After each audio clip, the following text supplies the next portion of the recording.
Good afternoon to all. और ये हमारी पार्टनरशिप की क्लास है फर्स्ट। बहुत इम्पोर्टेंट चैप्टर है आपका, क्योंकि फाइनल एग्ज़ाम में आपके इस चैप्टर में से बहुत सारे क्वेश्चन बनते हैं और मार्किंग भी ज़्यादा है। इसमें से पार्टनरशिप चैप्टर जो आपका है, इस चैप्टर में से 40 to 50 मार्क्स का आपका फाइनल एग्ज़ाम में आता है।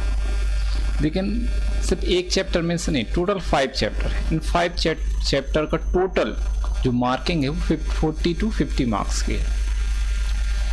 पार्टनरशिप थ्योरी भी इम्पोर्टेंट है और प्रैक्टिकल दोनों।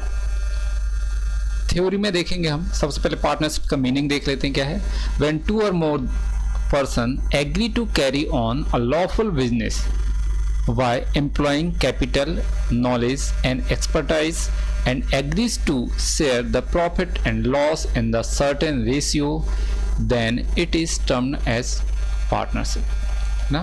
तो इसमें मेन चीज हम क्या देखते हैं कि कितने परसेंट, व्हेन 2 और मोर देन, मतलब मिनिमम कितने होने चाहिए 2, कितने होने चाहिए 2%, मोर देन मोर पर्सन, लेकिन ये नहीं बताया कितने, वो आगे हम देखेंगे कितने हो सकते हैं और कहाँ पर उसको मेंशन किया गया है।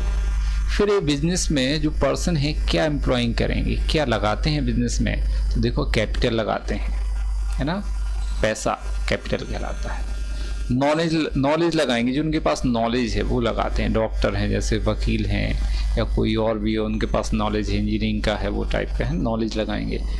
एक्सपर्टाइज, कोई एक्सपीरियंस है उनके पास, एक्सपर्ट हैं किसी चीज़ के, वो चीज़ें। Agrees to share the profit and loss, ये ज़रूरी है कि उनके बीच में जो प्रॉफिट एंड लॉस हो रहा है उसको क्या होना, प्रॉफिट को क्या होना चाहिए, शेयर किया जाना चाहिए, प्रॉफिट डिस्ट्रीब्यूशन होना चाहिए इन अ सर्टेन रेशियो। रेशियो भी कैसा, पहले से निश्चित होगा, सर्टेन रेशियो, पहले से वो कैसा होगा, निश्चित, किस रेशियो में लोग प्रॉफिट को डिस्ट्रीब्यूट करेंगे, then it is termed as partnership. और इस टाइप का जो बिजनेस होगा उसको हम क्या बोलेंगे, पार्टनरशिप। ये आपका पार्टनरशिप। अब हम देखते हैं आगे पार्टनरशिप में। ये आपके पास पार्टनरशिप है, 2 पर्सन है, मिनिमम 2 तो होना चाहिए, तो एक ही है, एक ही है। ये दोनों हैंड शेक कर रहे हैं ना, तो शेक हैंड जो है ये एक्चुअल में एग्रीमेंट कर रहे हैं कि हम मिल के बिजनेस करेंगे। ये ज़रूरी नहीं है कि ये दोनों मेल हों या फीमेल हो, कुछ भी हो सकते हैं भाई। मिनिमम तो 2 हैं, इसके बाद भी और भी पार्टनर आ सकते हैं और 2 से ज़्यादा भी हो सकते हैं। तो देखो यहाँ पर एक फीमेल भी एंटर होना चाह रही है, वो आ रही है, देखो पार्टनर बनना चाह रही है, ठीक। तो ये क्या है, इनके बीच में एक पार्टनरशिप का एग्रीमेंट हो रहा है, एग्री हो रहा है किसी बिजनेस को करने के लिए। जो ये सब मिल जाते हैं, इनको कंबाइंड रूप से हम क्या बोलते हैं, इन सब को ये कहलाती है पार्टनरशिप फर्म। इसको हम क्या बोलते हैं, कंबाइंड रूप से पार्टनरशिप फर्म। और पर्टिकुलर एक एक पर्सन को हम बोलते हैं पार्टनर। एक एक पर्सन को हम क्या बोलेंगे, पार्टनर।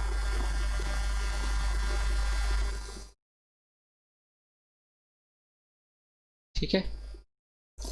प्रॉफिट, जो इनके बीच में प्रॉफिट होता है, ये प्रॉफिट है, इसका डिस्ट्रीब्यूशन होना चाहिए। इतना सारा पैसा है, इसका क्या होना चाहिए, डिस्ट्रीब्यूशन। पहले से कोई सर्टेन रेशियो होता है, पहले से वो निश्चित किया हुआ होता है कि 3 है ना 2 में डिस्ट्रीब्यूट करेंगे या 5-4 में डिस्ट्रीब्यूट करेंगे। पहले से वो डिसाइडेड होता है किस रेशियो में लोग प्रॉफिट एंड लॉस डिस्ट्रीब्यूट करेंगे। अब आगे देखेंगे नेक्स्ट स्लाइड में क्या है आपका।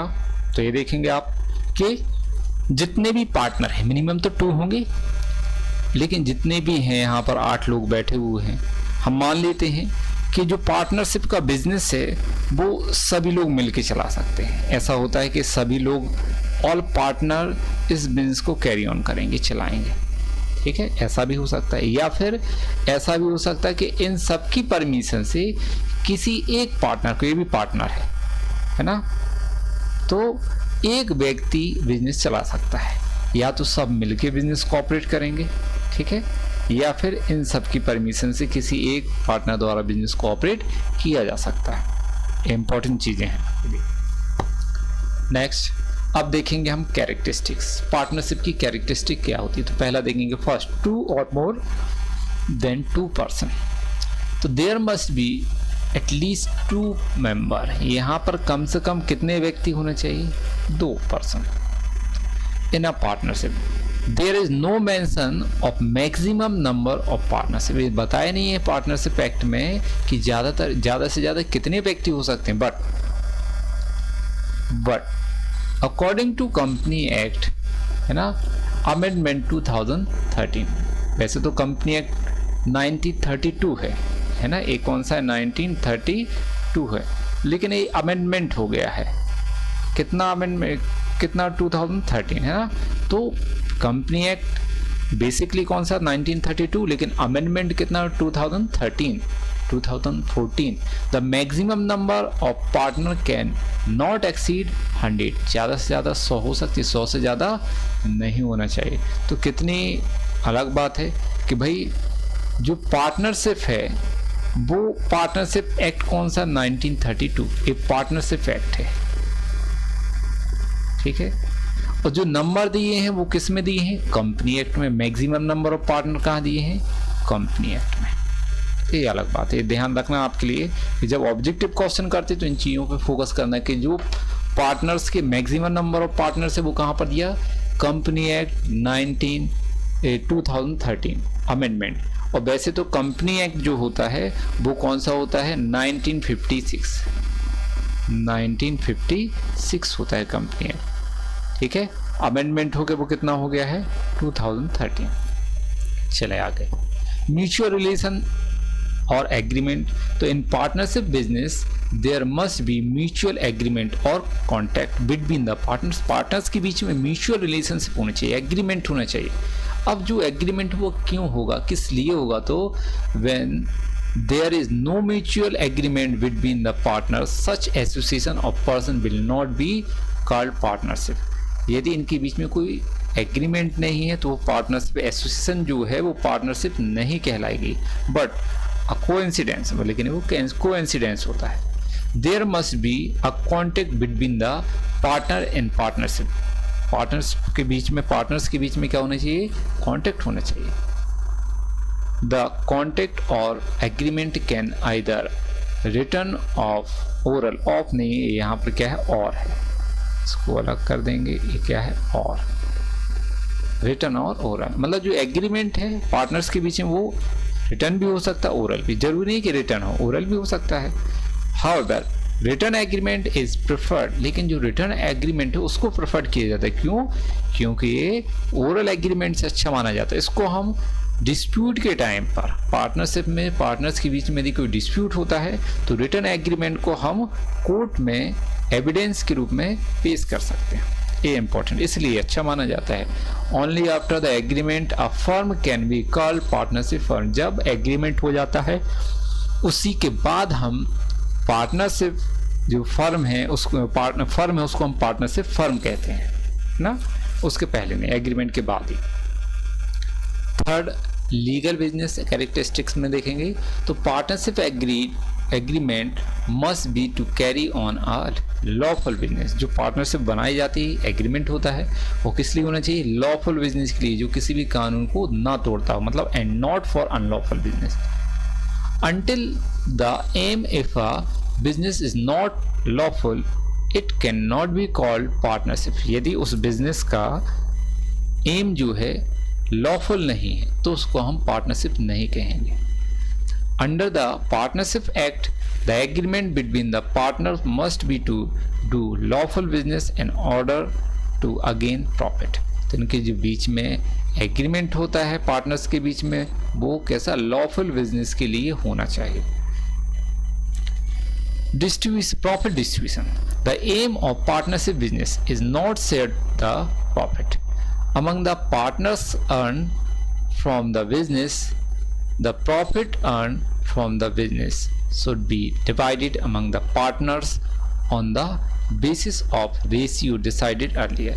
तो पार्टनरशिप फर्म में जो बिजनेस प्रॉफिट अर्न करता है, पार्टनर्स प्रॉफिट अर्न करते हैं, है ना, फर्म का जो प्रॉफिट है उसको प्री डिसाइडेड, पहले जो डिसाइडेड किया हुआ है रेशियो, उस रेशियो में क्या होना चाहिए, डिस्ट्रीब्यूट होना चाहिए। प्रॉफिट का डिस्ट्रीब्यूशन कंपलसरी है। Fifth, unlimited liabilities. In partnership firm each partner has an unlimited liabilities. Partnership firm में सभी प्रत्येक पार्टनरशिप की जो लायबिलिटीज होती है वो क्या होती है, unlimited. Unlimited liabilities means that in case of loss, यदि अनलिमिटेड लायबिलिटीज मतलब क्या होता है कि जब फर्म में लॉस होता है, in case of loss at the time of dissolution of the firm, मतलब लॉस के टाइम पर या जब फर्म बंद होती है, dissolution of partnership firm, if asset of the firm are not sufficient to meet its liabilities, the private asset and properties of the partners can also be attached to meet such liabilities। यदि dissolution of partnership firm या loss at the time of loss of partnership, जब loss होता है या firm बंद होती है और फर्म की असेट जो है लाइबिलिटीज के पेमेंट करने के लिए सफिशिएंट नहीं है, तो पार्टनर्स की प्राइवेट लाइबिलिटी असेट जो हैं, प्रॉपर्टीज हैं, उनको हम फर्म की लायबिलिटी से अटैच कर सकते हैं, मतलब उसको बेचकर उनका पैसा पेमेंट करना होगा। इसलिए इनकी लायबिलिटीज जो होती है वो कैसी होती है, अनलिमिटेड होती है। तो ये आपकी कैरेक्टरिस्टिक्स हैं तो बहुत सारी, लेकिन मिनिमम आपको 5 तो करना है। 7, 8 आप लर्न करेंगे तब आप वहाँ पर 5, 6 लिख पाएंगे, ठीक है।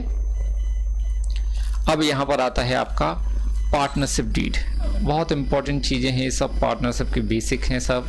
तो पार्टनरशिप डीड क्या है? After the establishment of partnership firm, जब पार्टनरशिप बन जाती है, there must be mutual agreement between the partners. और पार्टनर्स, इसके बाद क्या होता है, पार्टनर्स के बीच एक म्यूचुअल एग्रीमेंट होना चाहिए।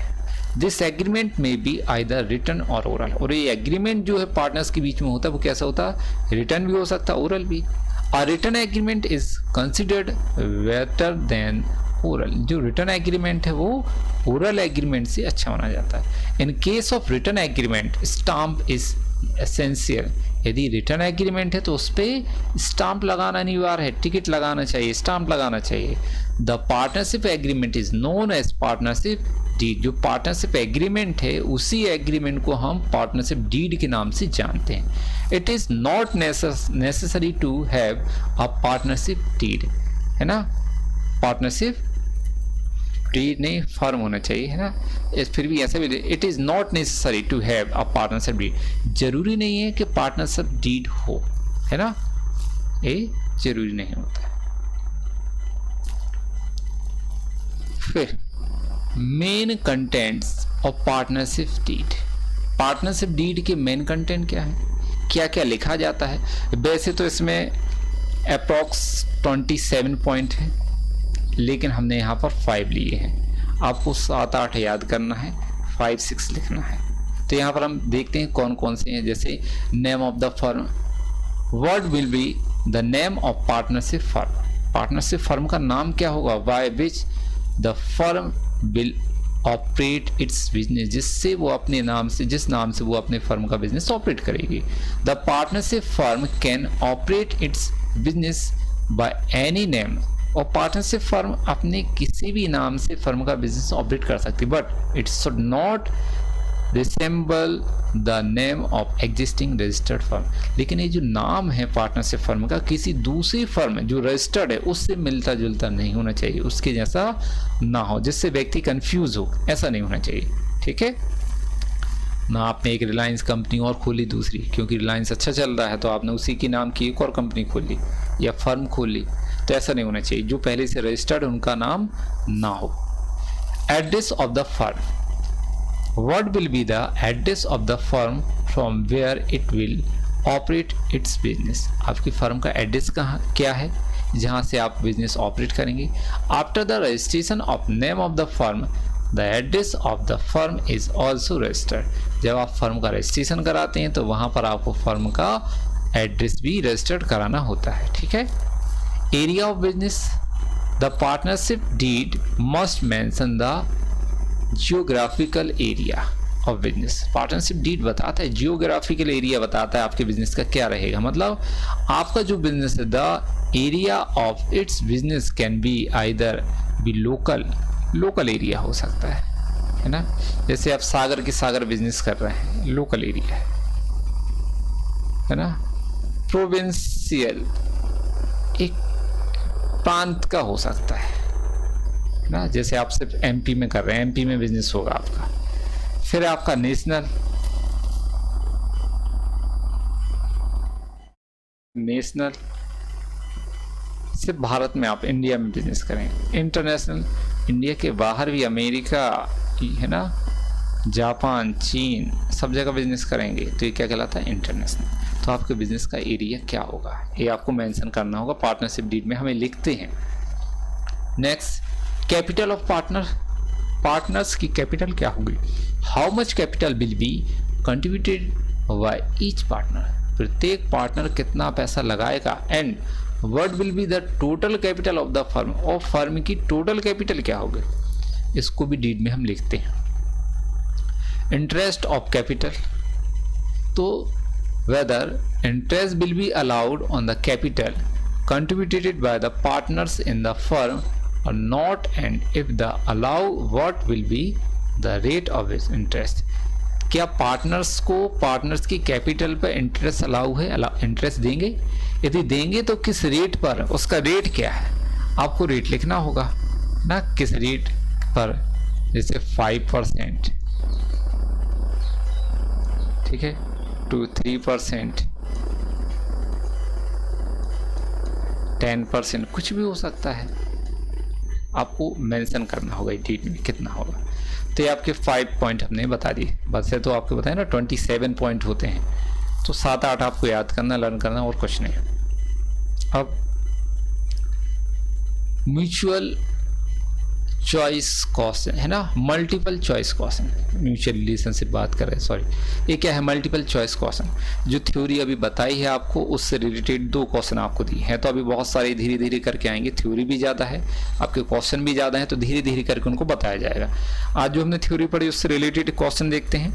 तो क्या है, पहला, प्रिपरेशन ऑफ पार्टनरशिप डीड।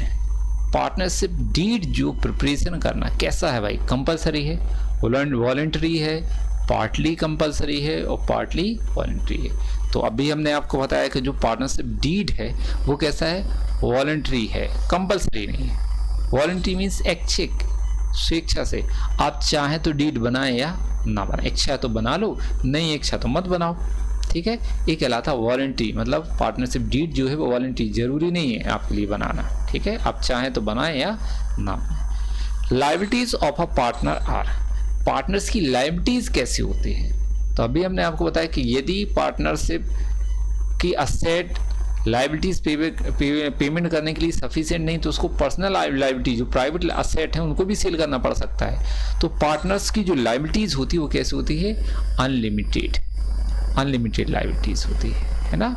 ये है आंसर आपका।